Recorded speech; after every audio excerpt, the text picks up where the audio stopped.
¿qué tal? Bienvenidos a mi canal. Mi nombre es Joel y esto es Parashá Bereshit, del Edén al diluvio, el comienzo de la humanidad. Les doy una cordial bienvenida. Hoy estaremos explorando uno de los relatos más fundamentales y antiguos de la humanidad, el comienzo del mundo según la Biblia, desde Génesis 1:1 hasta el 6:8. Acompáñame a ver este viaje donde veremos cómo Dios crea el universo, da la vida al ser humano, establece un paraíso y cómo rápidamente la humanidad se aleja de su propósito original, desembocando en la necesidad de un juicio divino. Vamos allá. Génesis capítulo 1, la creación del mundo. En el principio creó Dios los cielos y la tierra. Esto en hebreo sería Bereshit bara Elohim et hashamayim bet haaretz, que si lo vemos desde otro punto de vista podríamos decir que aquel que rige todo el universo se derrama para dar forma o para crear un hogar para los que posteriormente serían su pueblo, sus escogidos, a quienes adoptaría como hijos, ¿verdad? Y es que en este primer capítulo se nos presenta a un Dios como creador soberano que en 6 días forma el universo con orden y con propósito. Tenemos que en el día 1 crea la luz, separa la luz de la oscuridad, creando así el día y la noche. En el día 2 tenemos que separa las aguas, ¿verdad? Y expande entonces el cielo. En el día 3 vemos que Él crea la tierra, o mejor dicho, la emerge, la tierra seca, y separa las aguas. En el día 4 crea el sol, la luna, las estrellas, estableciendo así los tiempos y las estaciones. Pero no solamente los tiempos y las estaciones, sino también lo que más adelante serían las fiestas del Eterno. En el día 5 le dice al mar que produzca animales, ¿verdad? Y también ordena la creación de las aves del cielo. No solamente eso, sino también habla de que las grandes bestias marinas fueron también creadas este día.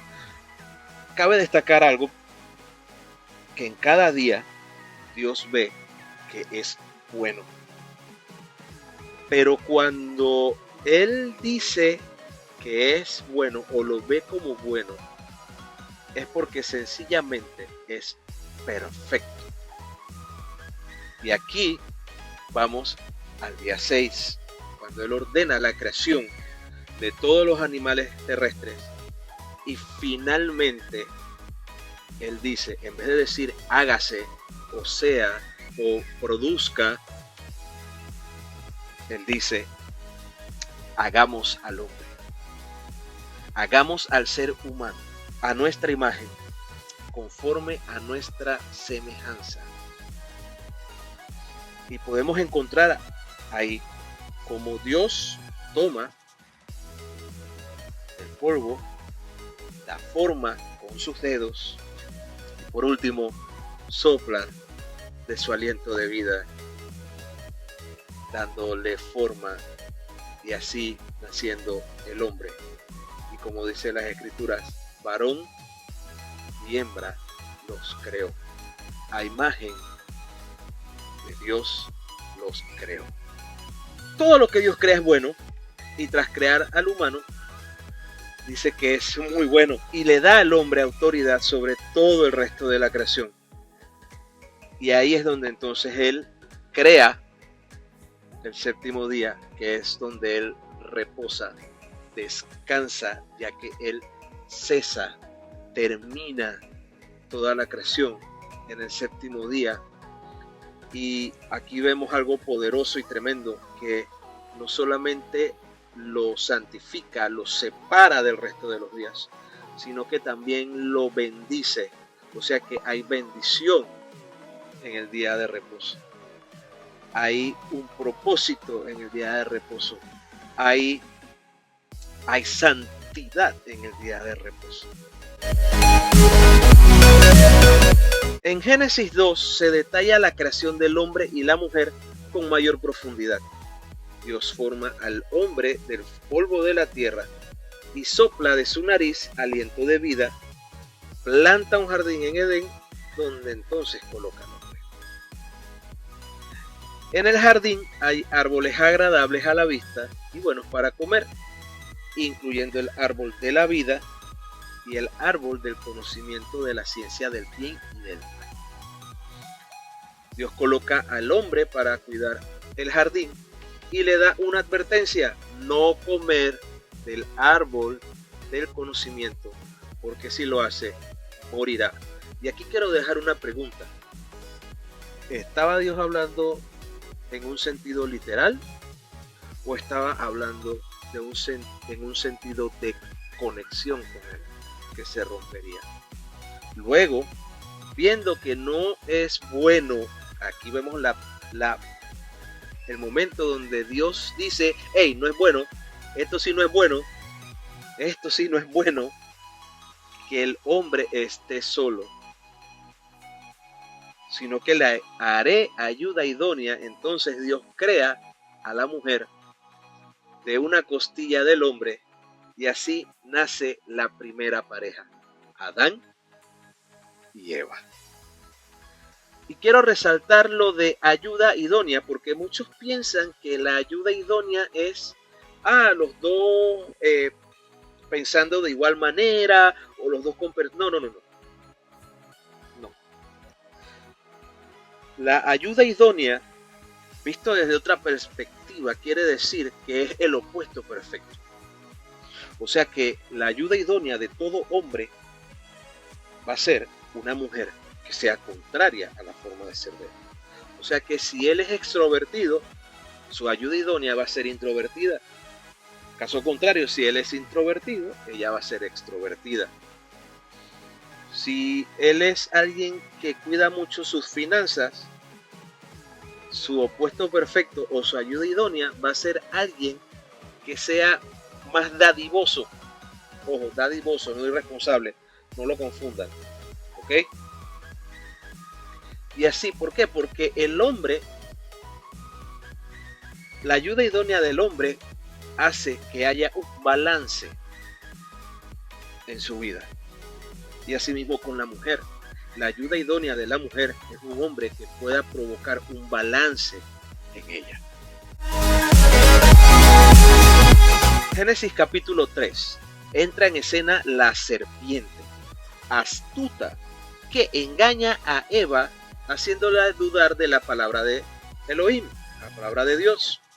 Ella toma del fruto prohibido, del árbol de la ciencia del bien y el mal, y también le da a probar a Adán.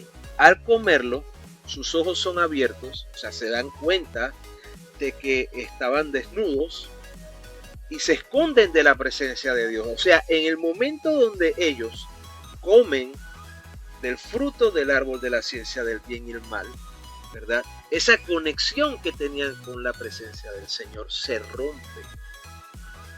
Y obviamente el Señor se da cuenta, porque ellos se esconden de Dios, revelando la ruptura en esta relación. Y es curioso porque Dios le dice: hey, pero ¿quién te dijo que tú estabas desnudo? Ya. Y esto ocurre cuando Dios confronta a Adán y a Eva y a la serpiente también, dando como resultados consecuencias graves. La serpiente es maldita y destinada a arrastrarse. La mujer dará a luz con dolores y el hombre trabajará con esfuerzo para sobrevivir. Y ambos, tanto el hombre como la mujer, son expulsados del jardín para que no coman del árbol de la vida y vivan para siempre en ese estado caído, en ese estado de desconexión, en ese estado de pecado.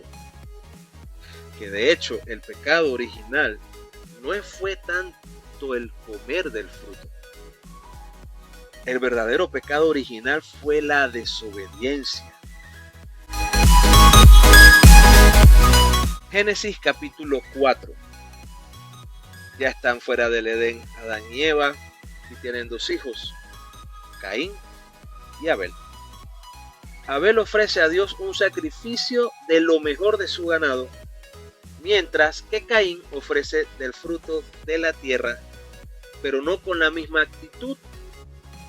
Y aquí quiero dejar algo, aquí hay algo muy interesante.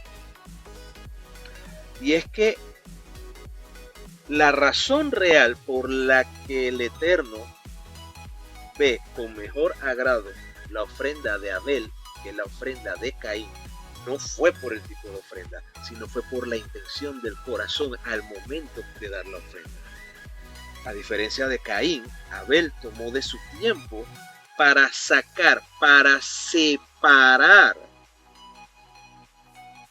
lo mejor que tenía para dárselo en ofrenda a Hashem. No siendo así el caso de Caín, que él simplemente agarró lo que había ahí. Allá va.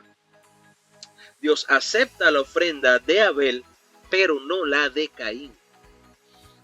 Y lleno de celos, entonces Caín mata a su hermano Abel.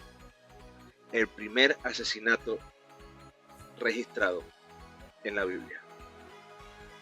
Dios lo confronta y lo maldice por esta acción, pero también le pone una señal de protección para que no lo maten a él.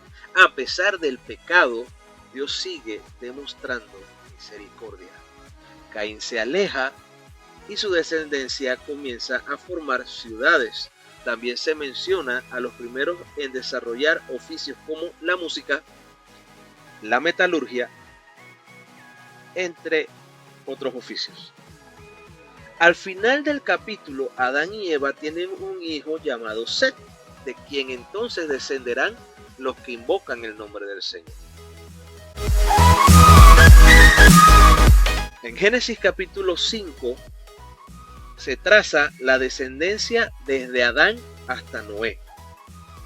Vemos una larga lista de patriarcas que vivieron siglos, algunos más de 900 años. Un personaje destacable es Enoc, quien caminó con Dios y desapareció porque Dios se lo llevó. Es uno de los pocos que no mueren según el texto. Este capítulo muestra que aunque la vida continúa, la muerte se ha convertido en una constante tras la caída. Nadie escapa, nadie escapó, excepto Enoc. Y llegamos al capítulo 6, del verso 1 al verso 8, que habla de que a medida de que la humanidad se va multiplicando, también se va multiplicando la maldad. Aquí se menciona un pasaje enigmático. Los hijos de Dios que vieron que las hijas de los hombres eran hermosas y tomaron mujeres, lo que ha sido interpretado de diversas maneras: ángeles caídos, reyes poderosos o simplemente una mezcla de linaje. Esto da lugar a los Nefilim, seres poderosos que vivieron en esa época. Pero el punto clave es que la maldad del hombre era mucha en la tierra y todo designio de los pensamientos del corazón de ellos era de continuo solamente al mal. Dios se duele en su corazón de haber creado al hombre y decide borrar de la tierra al ser humano y a los animales.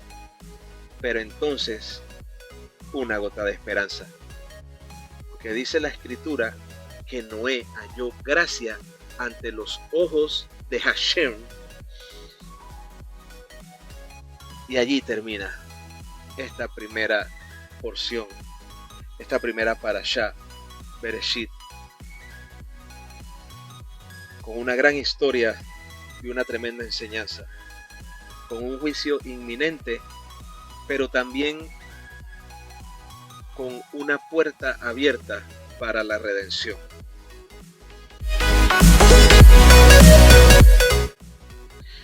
Como conclusión podemos decir que lo que vemos desde Génesis 1 hasta el capítulo 6, verso 8, es un arco dramático de la perfección del Edén a la profunda corrupción del mundo, pero también hemos visto que Dios no abandona su creación.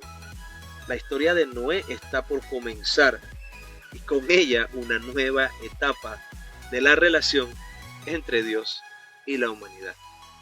Si te interesa que sigamos con Génesis a partir del diluvio, déjalo en los comentarios. No olvides darle like, suscribirte y compartir si este resumen te ha ayudado. Bendiciones. Chao.